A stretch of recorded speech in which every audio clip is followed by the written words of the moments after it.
This channel does not promote any violent, harmful, or illegal activities. All content provided by this channel is meant for an educational purpose only.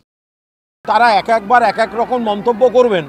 রাজনীতির যারা তৃণমূলকে কুৎসা করছে তাদের হাতে তামাক খাবেন, এটা তো হতে পারে না। একবার বলবেন উই ওয়ান্ট সিবিআই, তারপরে বলবেন উই ডোন্ট ওয়ান্ট সিবিআই। আমরা এটাও মানি না, ওটাও মানি না, শিয়ালদা কোর্ট মানি না, সুপ্রিম কোর্ট মানি না, পুলিশ মানি না, সিবিআই মানি না, কিছুই মানি না। তারপরে আচমকা বলে কদিন আগে বললেন ফাঁসি চাই, এবার বলছেন ফাঁসি চাই না। এগুলো হচ্ছেটা কি? তো সেই জায়গায় তাদের বক্তব্যে যে অসংলগ্নতা, তাহলে তৃণমূল বিরোধী বা যারা বাম অতিবাম যারা এই কুৎসার রাজনীতি করছে তাদের মুখপাত্র হিসেবে ওনারা তাদের হাতে ব্যবহৃত হচ্ছেন। এর মধ্যে আমি অমানবিক কী কথা বলেছি? যা বলেছি ঠিক বলেছি। বাংলাদেশ থেকে সীমান্তটা পাহারা দেওয়ার দায়িত্ব, সেটা বাংলা সীমান্ত হোক, ত্রিপুরা সীমান্ত হোক, আসাম সীমান্ত হোক, পাহারা দেওয়ার দায়িত্বটা হচ্ছে বিএসএফের। রাজ্য পুলিশ সীমান্ত পাহারা দেয় না, সীমান্তটা বিএসএফ পাহারা দেয়, সেটা অমিত শাহ দপ্তরে। তো সেখান থেকে ঢুকছে কি করে, এর উত্তরটা আমরা দেব না অমিত শাহ দেবেন। ত্রিপুরায় কেন ঢুকলো তার উত্তরটা কে দেবে? ওখানে তো ডবল ইঞ্জিন সরকার, আসামে তো ডবল ইঞ্জিন সরকার। তো এই কথাগুলো আসছে কোত্থেকে? বাংকারটা হলো কি করে? এটা তো পুরো বিএসএফের ব্যর্থতা। বিএসএফ তো এতদিন বলে এলো সীমান্ত রেখা থেকে 15 কিলোমিটার তাদের এরিয়া ছিল, ওরা সীমান্ত থেকে 50 কিলোমিটার এরিয়া আইন সংশোধন করে নিজেদের হাতে নিয়ে নিল। তখন বারণ করলেও শোনেনি। এবার তার মধ্যে যদি বাংকার হয়ে থাকে তাহলে তার দায়িত্বটা কার? তার দায়িত্বটা বিএসএফের। এখন অন্য গল্প বলে লাভ আছে? এখানে কোনোটাতেই উল্লাস, কোনোটাতেই দুঃখের ব্যাপার নেই। যে কোনো অভিযুক্ত তার অধিকার আছে আইনের, তার বক্তব্য সে আদালতের কাছে চাইবে। এবার আদালত যেটা দেওয়ার মতো হবে দেবেন, যেটা দেওয়ার মতো হবে দেবেন না। এর সঙ্গে রাজনীতির কোনো সম্পর্ক নেই। শিল্প আসবে বলে কোনো কথা নেই, শিল্পটা আসছে, যেটা আপনারা দেখতে পান না।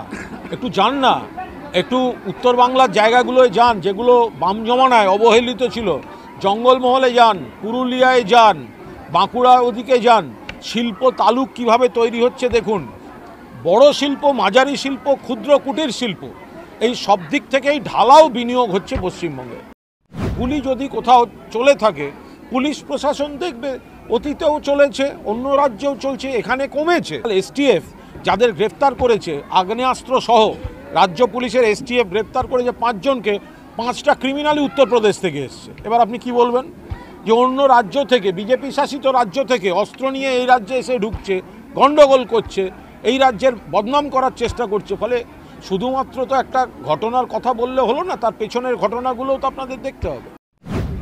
সেটা কোন বিষয় হয়েছে, কোনো ব্যক্তিগত বিষয় না, পাড়ার বিষয় না, ক্লাবের বিষয়, সেগুলো আমরা জানি না। এখন সমাজে বেশি তৃণমূল, যেদিকে তাকাবেন তৃণমূল।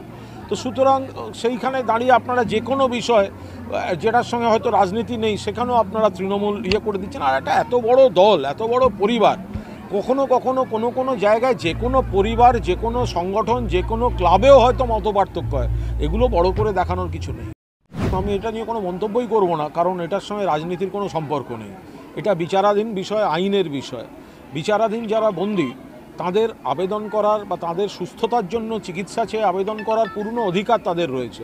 এবার কোনটা বিবেচনা করে মহামান্য আদালত মঞ্জুর করবেন, কোনটা মঞ্জুর করবেন না, সম্পূর্ণ সেটা বিচারাধীন বিষয়, আইনের বিষয়। এখানে আমি রাজনৈতিক কোনো মন্তব্য করব না।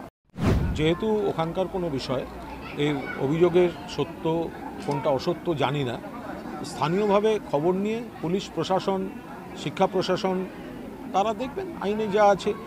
মানে আমরা একটা শুনলাম, কিন্তু সেটা সত্যি হলে নিশ্চয়ই খারাপ, আবার সত্যি কিনা সেটাও দেখতে হবে। ফলে সেটা যতক্ষণ না সেখানকার থেকে একটা নির্দিষ্ট কোনো তথ্য আসছে, সেটা স্থানীয় প্রশাসন দেখবেন। ও নিয়ে রাজনৈতিক কোনো মন্তব্য করব না। কুৎসা মিথ্যাচার করে এসে অরাজকতা তৈরির কাজ করেছে, তারাই এসব করেছে। তারা আগে ক্রাউড ফান্ডিংয়ের যে টাকাটা তুলেছে, পাবলিকের কাছ থেকে টাকা তুলেছে আন্দোলনের নামে, কেন ইভেন্ট ম্যানেজার গ্রুপকে টাকা দিয়েছে?